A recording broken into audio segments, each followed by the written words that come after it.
이번 시간 두 번째 언어를 통한 문화의 이해입니다.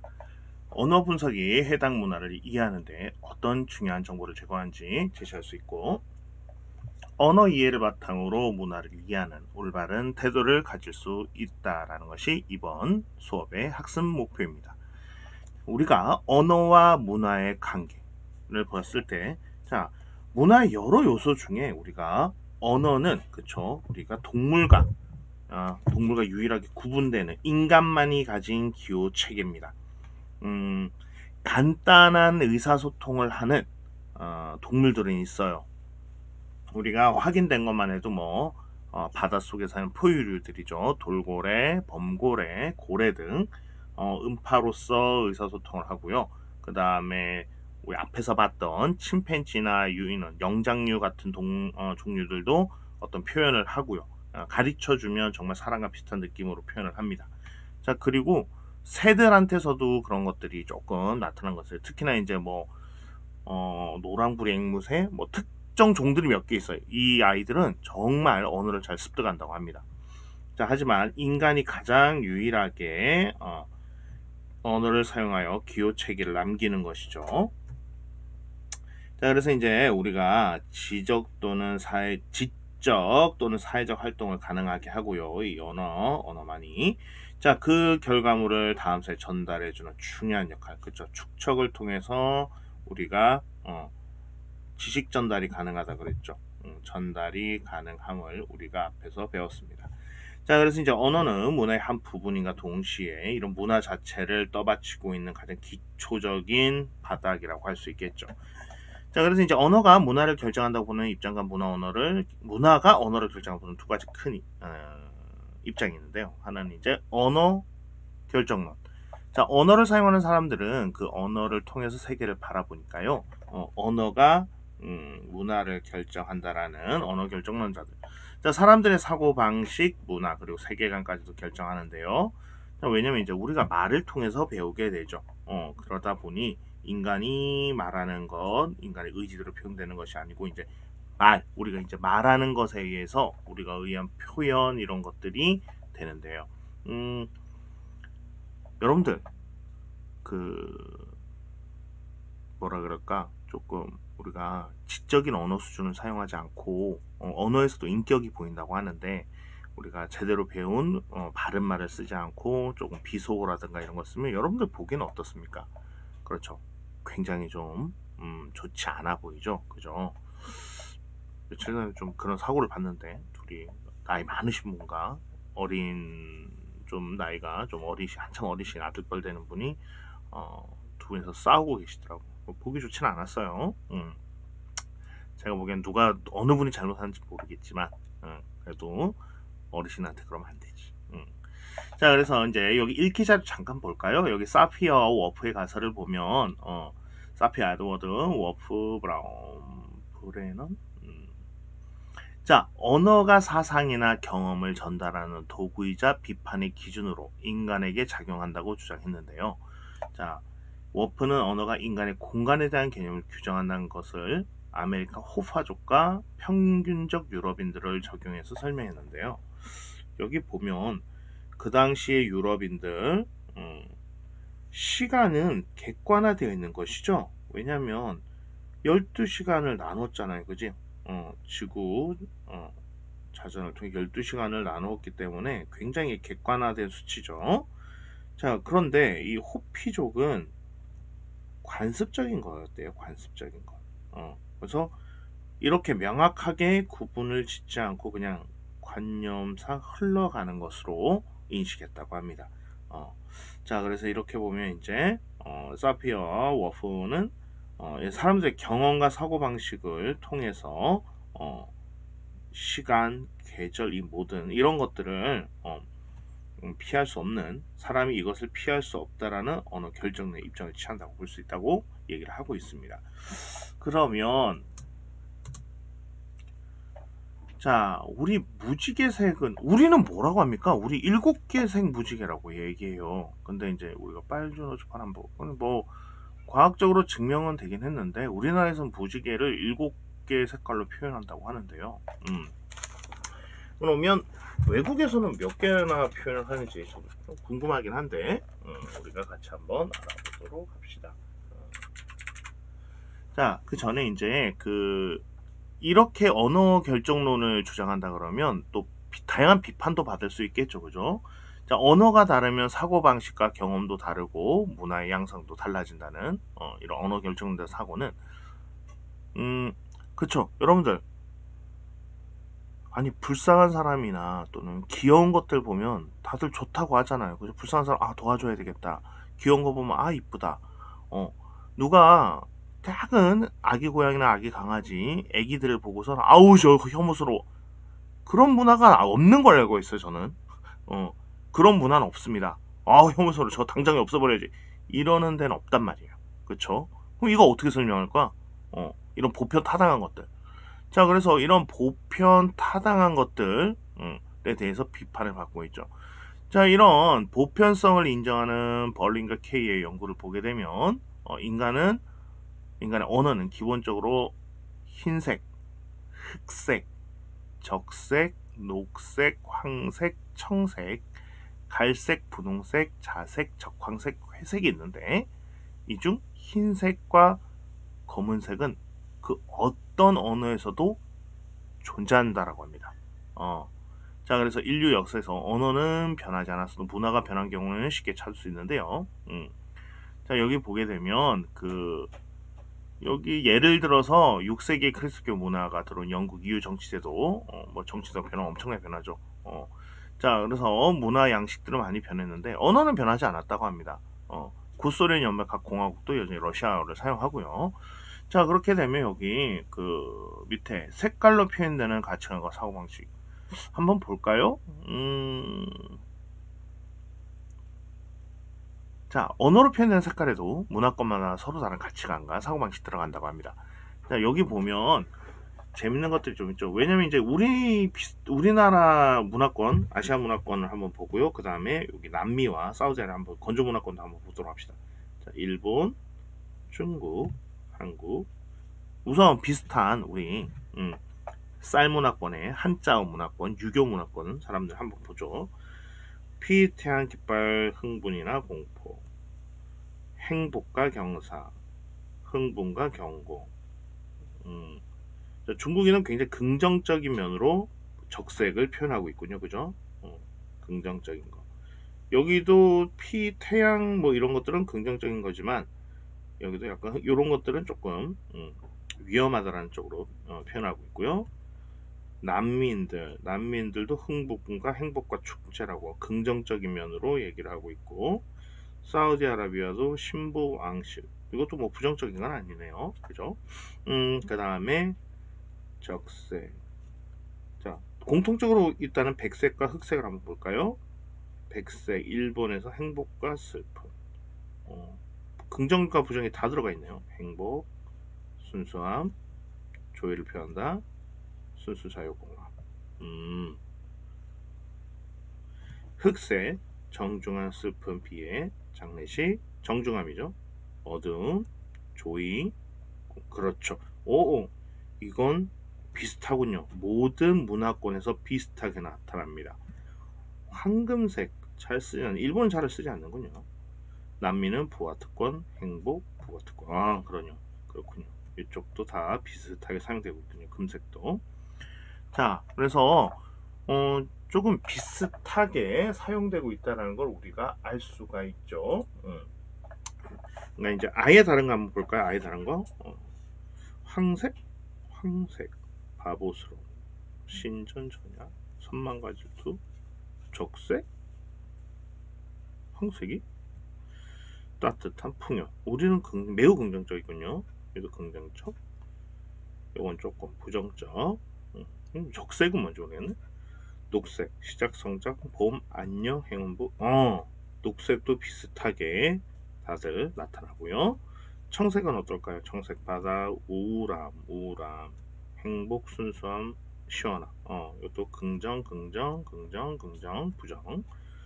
자색, 아름다운 조의를 표한다. 시기와 포도주꽃. 자, 그래서 이런 식으로 문화권에서 각각의 인지작용이 차이가 있다라고 볼 수가 있죠. 근데 흑색은 거의 다 비슷하죠, 그죠? 흑색은 백색과 흑색은 무조건 있다고 했는데, 백색은 뭐 순수한 행복과 슬픔 요런 정도, 그다음에 흑색은 조의를 나타내거나 정중을 나타낼 때 쓰는다는 것을 우리가 비슷하게 쓰인다는 것을 알 수 있습니다. 자, 문화는 많은 차이를 보이고 있다. 왜냐하면 이제 그 러시아어는 그냥 그대로 사용하지만 문화는 차이가 있다라는 거죠. 언어는 사용하는 인간 집단에 따라 다르고 시대에 따라 변하며 한 사회에서도 지역과 여러 사회적 속성에 따라 다르게 나타나는데, 그들 언어 행위를 이해하기 위해서는 그날의 사회 문화적 맥락을 무시할 수는 없다라는 거죠. 자, 문화는 변하지만 언어는 계속적으로 사용하고 있다라는 거죠. 자, 문화의 거울 언어. 자,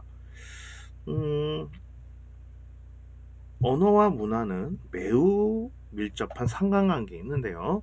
자, 모든 언어는 어휘는 그 문화권에 중요하다고 생각되는 것들을 반영되어 있다고 합니다.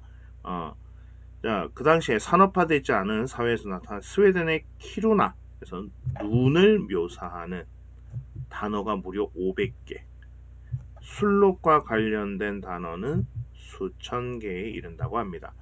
자, 왜냐하면 술록은 스웨덴의 키루나에서 경제적 매우 중요한 가치를 가지고 있는 것이었으며, 눈은 그들에게 기후를 알려 중요한 조건이기 때문에 그렇다고 합니다. 자, 그래서 키루나의 문화에 있어서 눈과 술록은 빼놓을 수 없는 사회적 요소니까 그게 그대로 어디에 언어에 반영된 것이죠. 자, 사회 구조를 고착화하는 언어. 자, 이것도 우리가 사회문화적으로 한번 바라볼 수 있는 거겠는데요. 여기 번스타인의 경우, 자, 교육사회학자로 알려진 영국의 사회학자입니다.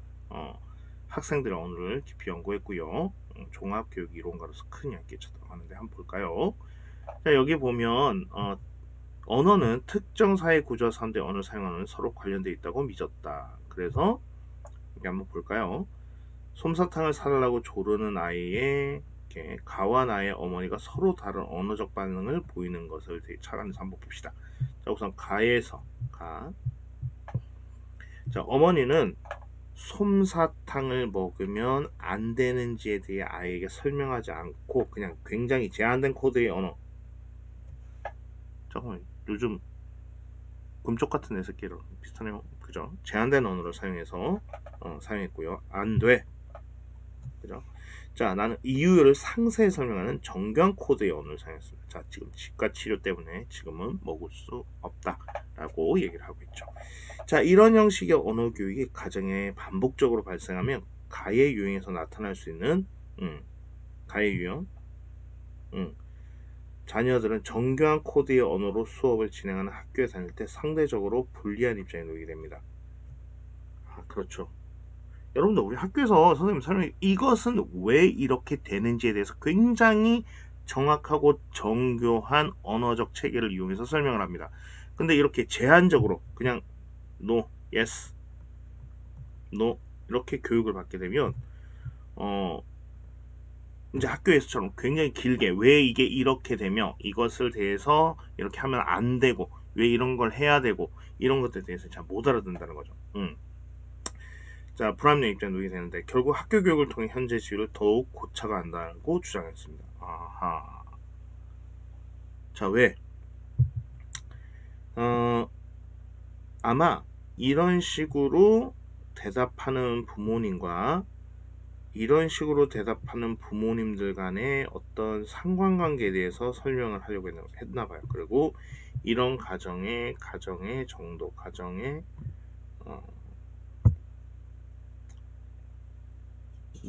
능력치? 그렇죠? 뭐 부모의 교육 정도, 수입 정도 이런 것들에 대해서 조사를 해볼 수 있겠죠. 이쪽도 마찬가지고요.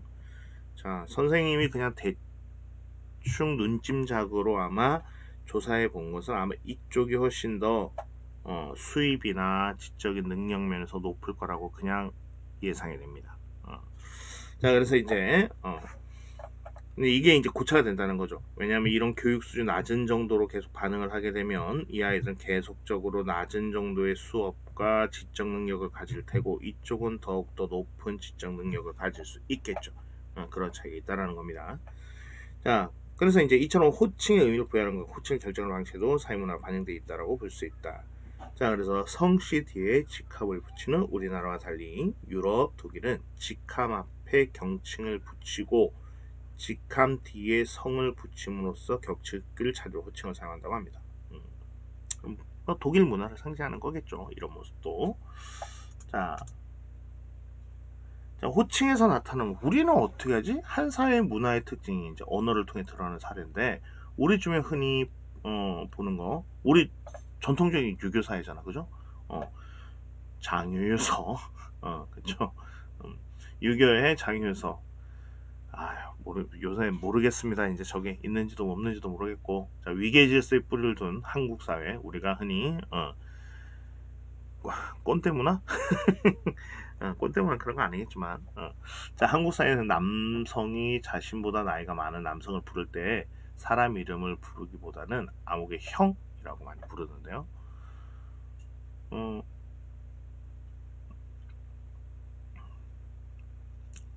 아니 근데 저건 정말 친한 사람들이나 부르는 겁니다. 우리 보통 직함을 불러. 누구 부장님, 누구 교감 선생님 이렇게 직함 부르고요. 자, 형이라고는 하려면 정말 친해져야 돼요. 게다가 나이 많은 상사의 이름을 부르면 무례한 것 같고, 그래서 직급을 부르면 너무 또 사무적인 것 같다고 생각할까 주저하게 되는데, 자, 그쵸. 이름을 부르기에는 조금 부담스럽고, 맞아요. 그런 때 약간 있습니다. 실제로 사회생활 하다 보면 아무개님 뭐 이렇게 하기도 좀 그렇고, 뭐 어때? 그냥 사무적으로 부르지 뭐. 친한 건 아니잖아. 나 정말 친하다고 생각되면 그분도 친하다고 생각하시고, 그러면 그렇지? 뭐 형 동생 사이 하면 되지만, 그래도 밖에 나와 있잖아요, 여러분들. 그것도 조심해야 돼요. 자, 밖에 나와 있으면 외부에서 직장 생활한다, 공적인 자리다 그러면 여러분들 호칭 잘 불러야 됩니다. 왜냐면 이제 만약에 이제 선생님 아빠가 회사 사장님이야. 근데 회사 사장님인데 내가 가서 아빠 회사에서 이러면, 야, 이거 뭐 난리 납니다, 진짜. 저 사람이 회사 회장 아들이었어. 불편해져요. 그냥 사장님, 부장님, 회장님 이렇게 해야지. 누가 대놓고 거기서 아빠 그러고 있어. 큰일 나죠. 자, 그래서 이제 게다가 나이가 많은 선생님은 좀 무례하고 직급 부르면 좀 사무적이다. 하지만 미국이나 유럽 문화권에선 닥터 같은 직함은 거리를 두겠다는 뜻으로 남녀노소를 막 이름을 부르는 것은 친근감의 표현으로 받아들인다고 합니다. 닥터. 자, 그쵸. 뭐 이름 부르면 친하다는 거겠죠. 이름을 부르면 거기는 뭐 할아버지한테 뭐 그란파 이러지 않고 그냥 샘 뭐 그러고 마이크로 막 이러면서 하니까. 근데 예전에는 저 버릇없이 이랬는데 요새는 그냥 뭐 그래 뭐 그러면 뭐 어때 라고 그냥 언뜻 생각이 됩니다. 이제 요즘 많이 변한 것 같긴 해요, 분위기 자체가. 자, 그리고 관계 맺기로 나타나는 문화. 자, 영어를 사용하는 나라에서는 2인칭 대명사가 you뿐이라고 하죠. you, 너 뿐이므로 존칭에 대한 고민은 하지 않습니다. 우리나라가 존칭이 엄청나게 많아요. 그냥 존칭부터 극존칭에 막 하는 거지. 그래서 이제 외국분들 한글이 어려운 건 아닌데 배우면 배울수록 어렵대요. 배우면 배울수록 쉬워져야지. 왜 배우면 배울수록 어려워져? 왜? 알고 뚜껑을 열었더니 계속 뭐가 나와. 극존칭 무슨 수 뭐 해가지고 막 나오는데 선생님도 국어 전문가는 아니니 그런 건 너무 어려워요. 우리나라 이제 좀 알면 알수록 더 어렵죠. 자, 그래서 이제 그러나 우리는 너와 당신 사이에서 고민하고, 거기 이제 존칭해 보면, 자, 프랑스 경우에 튜 모스 나의 사이에서 고민하는데, 프랑스는 아예 관계없이 친근해지면 모스 튜 호칭을 쓰고, 이탈리아는 튜를 더 많이 사용하고 프랑스는 모스를 더 많이 사용하는 것을 보면 사회 구성원들이 관계 맺기에 문화의 차이가 나타남을 알 수 있습니다. 이게 뭔 차이겠지? 호칭 같은 이탈리아 튜, 프랑스 모스. 자, 여러분 혹시 여기 My Fair Lady라는 이거 선생님이 정말 전 세계에서 가장 이쁜 분 한 분 꼽으세요. 그러면 몇 분 고민하는 분이 있는데 그 중에 나중에 나이 들어서 활동하는 것까지 하면 오드리 헵번 이분 최고입니다. 이 배우가 선생님은 세계 최고라고 생각해요. 왜냐면 이분은 영화로서도 성공하긴 했는데 나중에 나이 들고 나서 자기가 가진 거를 아프리카 어린이들, 아이들, 그리고 이제 뭐 난민들, 아픈 사람들 위해서 직접 가서 봉사활동하시고 활동을 하신 분이에요. 그래서 선생님 이분 최고 정말 정말 귀감이 되시는 분입니다. 이거 영화 마이 페어 레이디 말고 저기 여러분들 유명한 영화 있는데 로마에서의 하루? 그 자전거 타면서 단발 쇼컷으로 나와요. 이분 아주 머리를 자르고 공주님인데 공주님이 이제 너무 생활이 이제 빡빡하고 힘드니까 그냥 이탈리아 로마에 와서 도망 나와. 순방 나왔는데 그러고서 쇼컷을 하고서 엄청 귀여운 모습으로 자전거 타면서 그 미국 기자랑 같이 이렇게 하루를 보내는 이런 게 나오는데 여러분도 꼭 정말 강추 꼭 보세요. 세상 저렇게 귀여울 수가 있나 라는 걸 다 보게 될 겁니다. 자, 여기 보면 하층 계급의 요 마이 페어 레이디도 이제 오드리 헵번 나오는데 여기 이제 언어학자인 하긴스 교수가 친구랑 같이 내기를 하면서 길에서 이제 돌아다니고 있는 그 하층 계급 여인을 한번 데려와서 언어 교육을 시킵니다. 그래서 귀부인을 만들어 놓겠다 내가. 자, 그래서 이제 돌아다니는 그런 힘들게 사는 일라이자를 데리고 여기 와가지고 개인 교수를 계속 시키죠. 그때 이제 교육시킬 때 가장 중요하고 힘들고 어려운 게 하나 나오는데 거기 보면 하층민들 쓰는 언어, 그러니까 하층 언어를 사용합니다.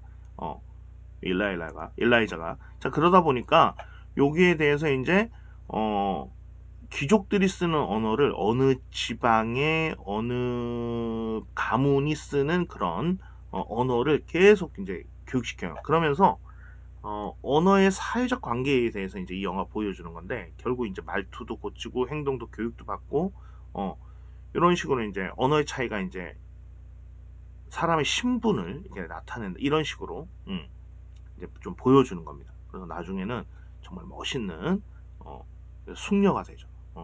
고급 이제 하층이 쓰는 게 아니라 상류층이 쓰는 언어를 쓰면서 이제 처음에 영어로 들으니까 영어로 들어야 돼요. 어쩔 수 없어요. 원어로 들어야 이 변화하는 걸 알 수 있으니까 처음에는 뭔지도 잘 모르고 그냥 봤어요. 그러니까 이게 뭐가 중요한지 모르고 보니까 재미가 없었던 거야. 그냥 우선은 말갈량이 하층민이 이제 귀족 아가씨가 되어가는 그런 거. 원래는 하층민이 영어 본분 하지만 사람들이 다 속아요. 말을 그렇게 하니까.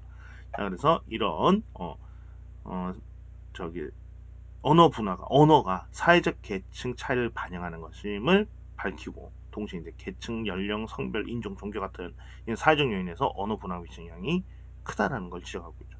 여러분들 보면 그 실제로도 선생님이 예전에 그 캐네디언 그 퍼린 원어민 선생님이 있을 때 선생님이 이제 우리 영어 부장님이 계셨는데 선생님 영어 이제 발음이 정말 너무 독특해서 선생님이 잘하시는 거야 못하시는 거야 애매한 정도였어요. 자, 그런데 이제 리처드 영어 대화가 되냐?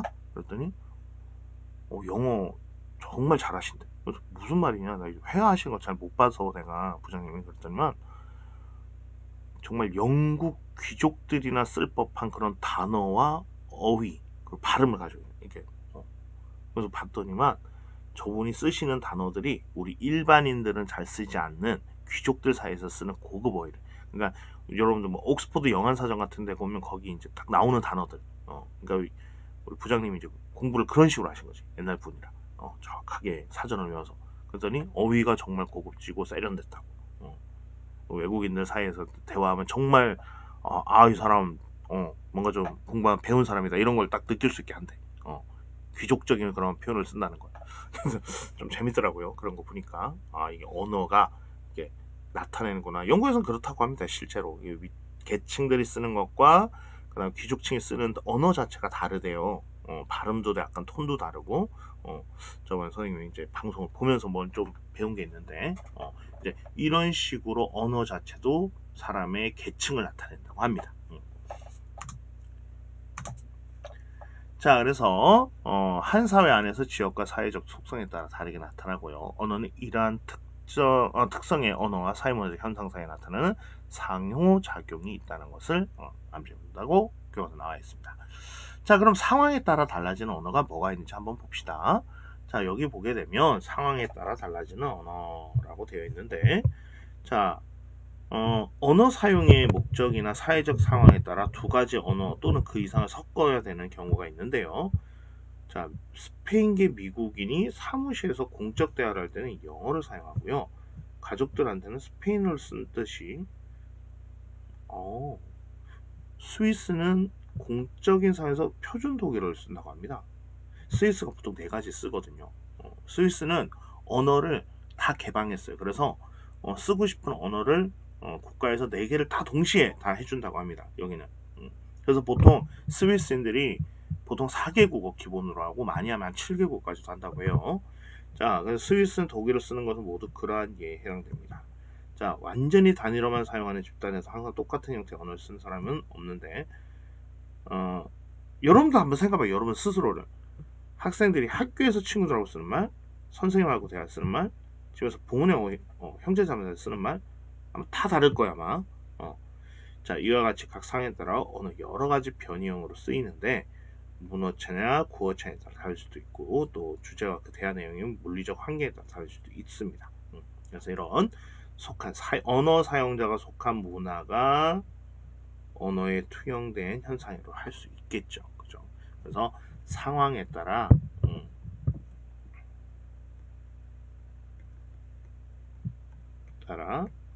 뭐지? 언어는 변할 수 있다. 언어 변화. 아마 말투나 단어들의 사용이 아마 달라질 거예요. 선생님들 친구들하고 있으면 말 훨씬 편하게 하죠. 여러분들하고 수업할 때는 정말 수업하는 말투를 하는 거고요. 그죠? 선생님이 친구들한테 하는 말투 여러분들 수업할 수는 없잖아요. 그쵸? 자, 문화의 도구인 언어에 투영되는 문화. 자, 이렇듯 언어는 도구가 되어 문화를 담아내는 역할을 합니다. 그래서 문화에 영향을 미치기도 하는데요.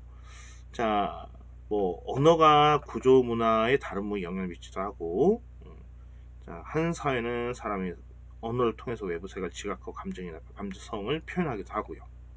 자, 이런 어휘와 합법은 그 언어가 사용하는 범위 내에서 표현되는데, 이런 언어가 다르면 사고의 구조나 표현 방식도 달라집니다. 그래서 이게 곧 문화의 차이로 이어질 수 있겠죠.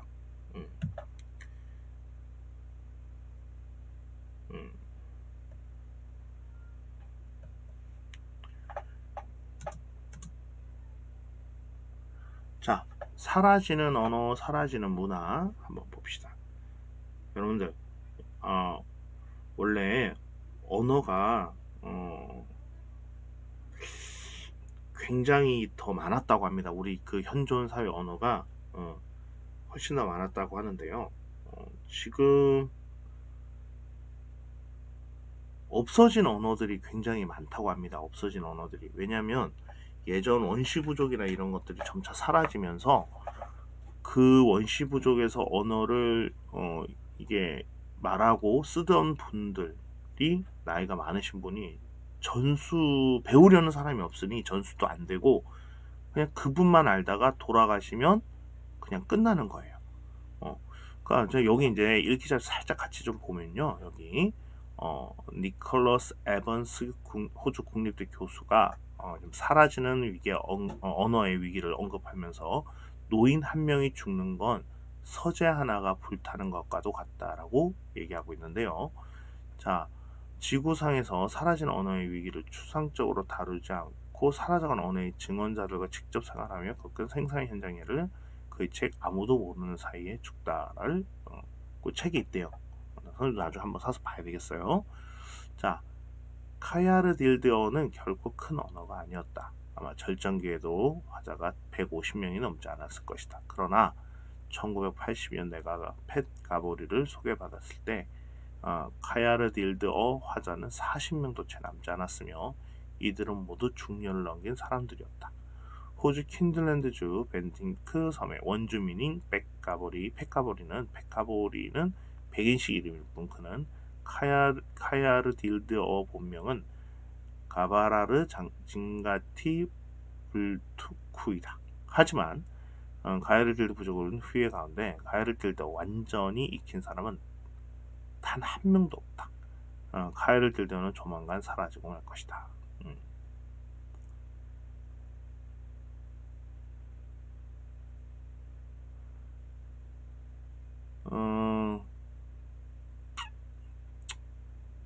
자, 그 다음에 이제 여러 가지 뭐 카일드 부족팩 가보리와 호주 북서부 구전 설화를 읊었던 팀 마미빠 6인이 성 고산족의 설화를 얘기하는 파울루스 콘스. 자, 이거 보면 언어란 사회 진화 그 맥락 함께하는 것으로 우리가 볼 수 있겠죠. 언어의 소멸이 사회의 소멸과 개를 같이 하는 것으로 이해될 수도 있을 것입니다. 맞습니다. 여기 보세요. 호주 원주민 분들인데 6인이 섬의 고산족 이미 민족 자체가 어떻게 되고 있어요? 그렇죠. 점차 사라지는 그렇죠. 그러니까 사회가 소멸되면서 그 사회가 소멸되면서 언어도 같이 언어 문화도 같이 그렇죠. 그 사회가 소멸되면 없어져 버리면 같이 또 언어와 문화도 없어져 버리는 거죠. 그리고 결국 그 사회가 소멸된다는 건 그 사회에 살았던 사람들이 소멸되는 거죠. 근데 요거는 사람은 아마 남아있을 겁니다. 사람은 왜 다른 문화를 받아들였으니까.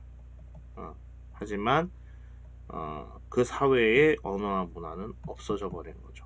사람이 아마 다른 문화를 받아들여서 살아갈 거예요. 아마. 여기도 마찬가지죠. 이분들이 사라지는 거지 이분들의 후손들은 사라지는 게 아니니까요. 그렇죠? 자, 여기까지 하고 다음 시간에 문화의 사회 제도에 대해서 알아보도록 합시다.